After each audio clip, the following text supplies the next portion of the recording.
I've got a confession to make, okay? Nebraska is definitely the team. Definitely the team you'd most want back in the Big 12. If you could choose any of those teams that have left the league to come back, Nebraska is the one. Okay. Now, would they fare better? Here's another question I will ask. I'm going to explain the first point. I will also ask this question. Could they fare better than anyone not named Texas if they were back in this conference out of all the teams that left? All right. Simmer on that one for a minute. Let me know what you think in the comments. I'll come back around to it. I bring this up this week because I got Nebraska big mad on Twitter. They're very upset. Matt Rhule knew what he was doing, making those comments at his press conference where he, in essence, said, I'm paraphrasing here, but in essence, what he was communicating is Nebraska has higher standards than Iowa State. So Iowa State can come in and offer all these kids in Nebraska. They have 5 commits right now from the state. They can come in and offer all these kids because they don't have to hold to as high a standard. We need to wait longer and make sure that we can actually add these kids. That was what happened and caused all this controversy, right? So I said, hey, fair enough on the message. Big Ten, if you're talking about Big Ten in general, has higher standards because like Ohio State, Michigan, and Oregon exist. But Nebraska has been the least productive, arguably the least productive member of the Big Ten Conference over the last decade. So Matt Rhule, wrong messenger. Wrong messenger.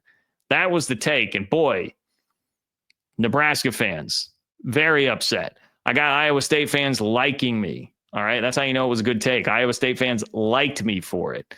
I stand by that take, by the way, as firmly as about anything I've said here. It is disrespectful. As a man who has been very disrespectful to Matt Campbell over the years and knows what it's like to be disrespectful to Matt Campbell, it is immensely disrespectful to Matt Campbell at Iowa State to call Nebraska a better program right now. Very disrespectful. All right. Look, Nebraska fans, bring it in, come in closer. Like, listen close. Put your, headphones, push them up to your ear. Tommy Frazier is not walking through that door. Okay. Grant Wistrom is like 60 years old. Those guys aren't coming back. They have been gone for a very long time. Iowa State has a better program than you do. Let that sink in. Okay. We are not talking about the totality of the history of Nebraska football. We're talking about a double-digit year period where Iowa State has been a better football program. Certainly much more productive over the last 5 years, okay? Nebraska has been to one bowl game, since Barack Obama left office.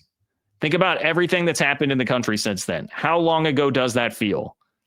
That was like 4 years before the pandemic, okay? Nebraska has been to one bowl game in that time. Iowa State has played for 2 Big 12 titles. They've won a New Year's Six bowl. They're regularly going to bowl games. Come on now. Iowa State is the better program. All right.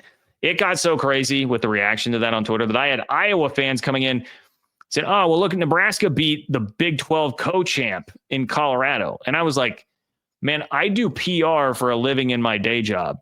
And the spin on that to call Colorado Big 12 co-champ, that is spin that makes me blush as a professional PR guy. Okay. Say what you will about what it is that I do with my content. I mean, I know what it's like to spin. That is crazy.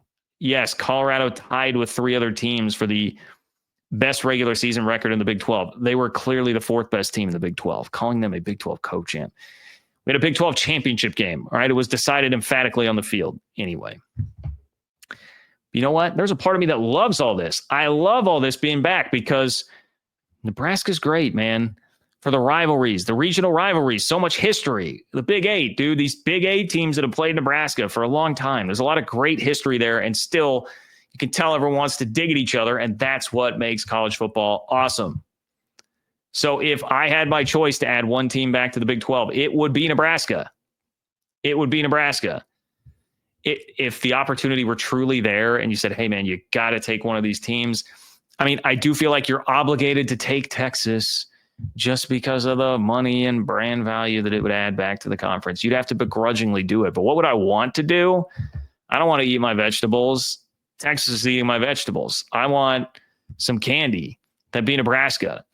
That's what I would want to add back. The historical ties are great. You could see it in the bickering that was going back and forth on Twitter this week. Nebraska fans over the age of 30 are slipping right back into this mode of like, oh, well, man, growing up, Iowa State was a terrible program. This does not compute in my brain. I can't do this. And they're short-circuiting because of all that. A lot of it was happening in my mentions with K-State, too, because, obviously they look at me and they've got to go pull the K-State cards. Nebraska, we're not even touching on Nebraska-Colorado, like that rivalry. Amazing. We need Nebraska-Colorado back. I loved that game. Thanksgiving weekend every single year, man. Nebraska is an easy regional road trip for a lot of people to go make that trip. Look, I may dig at their fan base, but they're a great fan base. They have great fans, an awesome stadium. It's an easy trip. It's really fun to watch a game in. Nebraska fans, I once traveled to Lincoln Memorial Stadium to watch Nebraska put 70 on K-State. All right. Thank you, Ron Prince. I've done that. Bill Callahan put 70 on K-State once upon a time. I was there. All right. So I know this. It's a great stadium to go to. And the best part, if you're talking about adding a team back, they're very beatable. You could just beat up on them every single year. Do I need to run through the tail of the tape again? Nebraska fans, close your ears. If you've got kids in the car, definitely do not let them hear this.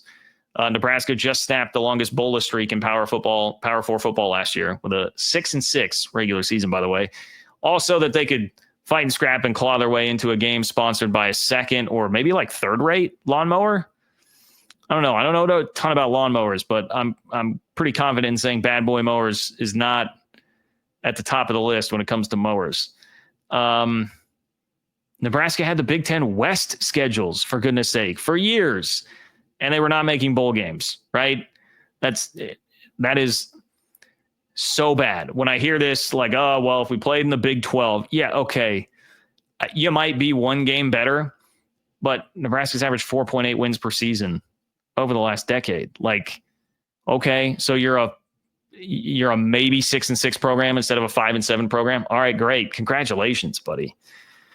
Congratulations. Matt Rhule, I think he's a solid coach, but as everybody has pointed out to me on Twitter, he only had one ranked win at Baylor. So I don't know that this is a guy who's maybe quite the second coming that Nebraska fans think that he is, and the record certainly would indicate that so far. So, look, would they really fare all that much better in the Big 12? I just, moving forward from here on out, maybe a tiny bit, just because now the Big Ten West schedule is gone. While there is still a bunch of crap at the bottom that you can get by with playing, you'll still every once in a while have to slip in at Ohio State, Oregon, Michigan, whatever on the schedule. But, man, I don't know. You're still, Iowa State, K-State. I mean, these are teams that could routinely beat Nebraska. Arizona State, BYU. I'll leave out Colorado. Colorado had their shot, and they did get thumped last year. But you think Nebraska's beating, like, Arizona State? What are we doing? Even when Nebraska's had plenty of talent, they just haven't been very well coached. I mean, they just became a caricature of themselves. So, I don't know. That's my thought on what Nebraska would be in the Big 12. I am sure Husker fans will disagree with me on that. I would welcome all the comments on this. I'm very interested in what you guys think. Would you take Nebraska back over anyone? And how do you think they'd fare in the Big 12? Let me know. Light it up in the comments, people. Light it up.